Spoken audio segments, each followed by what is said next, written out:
Salut, tu es bien sur le répondeur de Crush. Je ne suis pas disponible pour le moment, probablement emmitouflée, sous 3 couvertures, en train d'essayer de me réchauffer, mais tu peux me laisser un message après le bip sonore.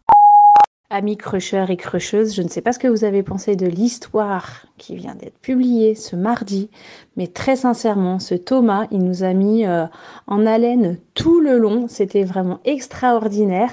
Évidemment, comme tout le monde, j'ai envie de voir ce tatouage, hein, forcément, je suis curieuse, mais c'était digne d'une série télé, quoi. On était pendus à écouter tout le long, c'était trop bien.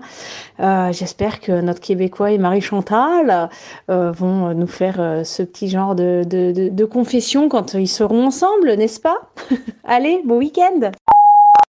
Alors, je reviens parce que j'imagine que le programme de mon week-end n'est pas vraiment ce qui vous intéresse. Je viens faire un retour sur l'épisode de mardi. L'histoire de Thomas et Rachel, c'est une histoire absolument fantastique, je trouve. Parce que ils s'aiment, ils se quittent, mais on sent quand même qu'ils s'aiment. Alors peut-être pas du même amour, mais voilà, ils ne peuvent pas être vraiment séparés. C'est une espèce de fil rouge. Ils sont le fil rouge chacun l'un de l'autre en fait, toute leur vie depuis leur rencontre. Pour finir en happy end, je trouve ça génial. Presque, je me dis ça pourrait être un pitch de film. Vraiment, j'ai adoré cette histoire. Marie-Chantal, elle est très originale. Thomas raconte très bien. Je trouve que il a de l'émotion. C'est vraiment, on sent voilà combien il aime en fait Rachel. Ça devait être émouvant même pour toi d'être en face de lui. Et quand je vois certains commentaires désagréables sur les réseaux sociaux, j'ai envie de leur dire petit majeur en l'air, messieurs, petit majeur en l'air. Il n'y a rien d'autre à dire.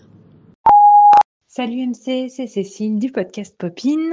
Merci encore pour tes épisodes avec toutes ces belles histoires d'amour.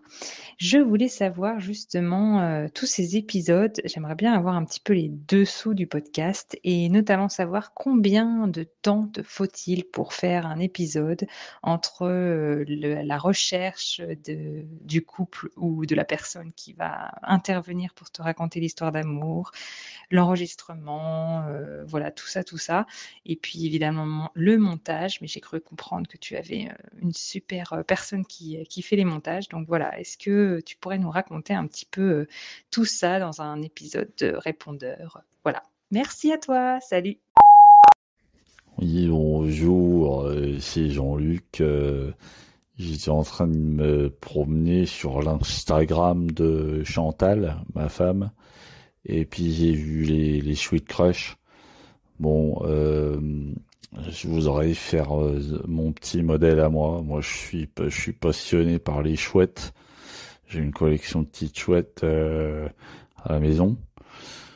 Je voudrais donc un Sweet Crush en taille XL, vert kaki, avec des petits crushs, avec des petites chouettes. Ouais, c'est possible, s'il te plaît, la rebelle au tutu. Merci. Bisous les crushers. Bisous. Ah mais Thomas, mais qu'est-ce que c'est que ces rebondissements? Mais 10 ans quoi. C'est un truc de dingue. Je sais pas quoi dire en fait. Ça m'a un peu perturbée cette histoire. On a l'impression que ça va être une histoire de dingue dès les premiers moments et hop, ça s'arrête dans cet élan.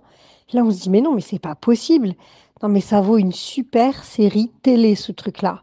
Bravo Thomas pour cette très jolie histoire et pour avoir laissé émerger ta sensibilité, cette part de féminité qui est en toi. Alors merci. Hello MC, c'est MC. Je profite de ce répondeur pour répondre à la question de Cécile qui me demandait combien de temps il me faut pour préparer un épisode de Crush. Il me faut environ entre 5 et 8 heures de travail par épisode. Je t'explique pourquoi. D'abord, il y a la phase de prise de contact avec l'invité, qui représente environ 1 heure. Donc, généralement, c'est la personne qui me contacte, soit par mail, soit sur Instagram. Ou alors, c'est moi qui la contacte, soit par mail, soit par Instagram. Ensuite, je lui pose des questions sur la rencontre qu'elle veut me raconter, ou je lis son mail le cas échéant. Et ensuite, je propose des créneaux d'enregistrement. et je lui envoie le kit de bienvenue des invités, dans laquelle elle trouve toutes les informations pour préparer l'enregistrement. Ensuite, je prépare l'interview. Ça, c'est la deuxième phase. J'ai une trame d'interview de base que je personnalise et que j'ajuste en fonction de mon invité et de son histoire. Ça, c'est environ 1 heure de taf également. Ensuite vient évidemment la phase d'enregistrement. Donc là, il y a 2 options. Soit je suis en visio et c'est 1 heure d'enregistrement, généralement, rarement plus. Si c'est en vrai, en revanche, je rajoute à cette heure d'enregistrement le temps de trajet pour aller chez mon invité.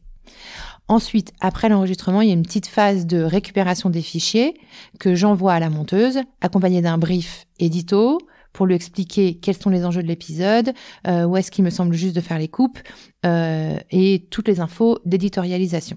Cette phase, c'est donc entre 1 heure et 3 heures pour cette phase d'enregistrement.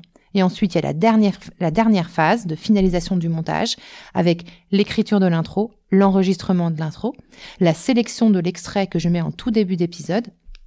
Et ça, c'est une phase qui me prend environ entre 1 heure et 2 heures en fonction de mon inspiration. Alors moi, c'est ma phase préférée parce que c'est la phase la plus challengeante et la plus créative. J'écris, j'enregistre ma voix et je fais toute la scénarisation en fait de l'épisode à ce moment-là en mettant l'extrait au début. Donc voilà. Pour moi, un épisode, c'est entre 5 et 8 heures de travail.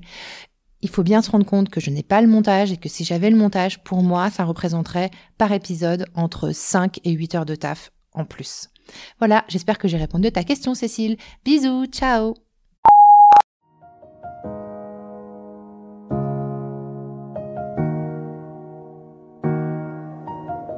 Il est 16h, c'est l'heure du crush générique.